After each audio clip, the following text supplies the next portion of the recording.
বটদ্ৰৱা দল উৎসৱত কেন্দ্ৰীয় মন্ত্ৰী সৰ্বানন্দ সোণোৱাল। যোৱাকালিৰ পৰা 5 দিনীয়া বৰ্ণাঢ্য কাৰ্যসূচীৰে বটদ্ৰৱা থানাত আৰম্ভ হৈছে শ্ৰী শ্ৰী কৃষ্ণ দৌল যাত্ৰা মহোৎসৱ।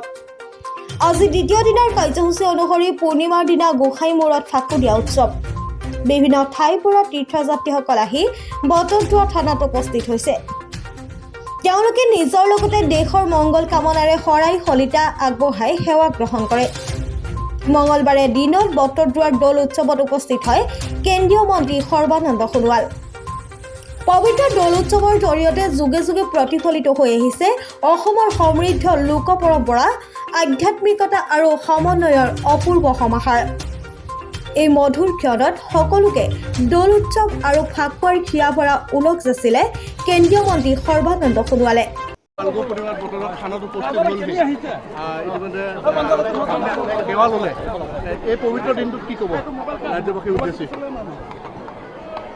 মই গুৰুজনাৰ এই পবিত্ৰ ভূমিৰ পৰা অসমৰ ৰাইজলৈ মই কোটি কোটি প্ৰণিপাত যাচিছোঁ। আজি গুৰুজনাৰ শ্ৰীচৰণত মূৰ দুৱাই আশীষ বিচাৰিছোঁ যাতে গুৰুজনাই সকলোকে মংগলে ৰাখে আৰু অসমৰ ৰাইজেও সদায় মিলা প্ৰীতিৰে আনন্দৰে জীৱন যাত্ৰাত সফলতাৰে যাতে অগ্ৰসৰ হ'ব পাৰে তাৰ কাৰণে গুৰুজনাৰ পৰা আশীৰ্বাদ বিচাৰিছোঁ আৰু অসমৰ ৰাইজকো মই সেৱা জনাইছোঁ।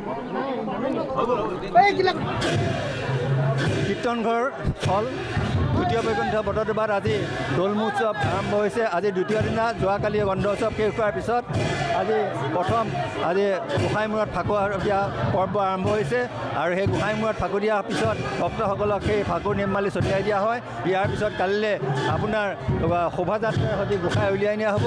তেতিয়া আপুনি ফাকু উৎসৱৰ সম্পূৰ্ণ জাক জমকতাৰ সৈতে পালন কৰি পেলাই উৎসৱমুখৰ পৰিৱেশত দৌললৈ প্ৰৱেশ কৰা হ'ব আৰু সেই দৌল মন্দিৰত 7 পাক ঘূৰাই পেলাই যথাবিহিত নিয়মেৰে তাত আকৌ পূজা অৰ্চনা কৰি পেলাই গোটেই বৰদোৱা গাঁৱৰ সকলো মানুহৰ পদূলি ইয়াত গোসাঁই ফুৰাই পেলাই সপক্ষত আকৌ কীৰ্তন ঘৰলৈ প্ৰমুখ যাত্ৰা কৰি পেলাই কীৰ্তন ঘৰৰ মূল দ্বাৰত দাৰ ধৰি পেলাই বহন উৎসৱৰ কালিলৈ সামৰণি কৰা।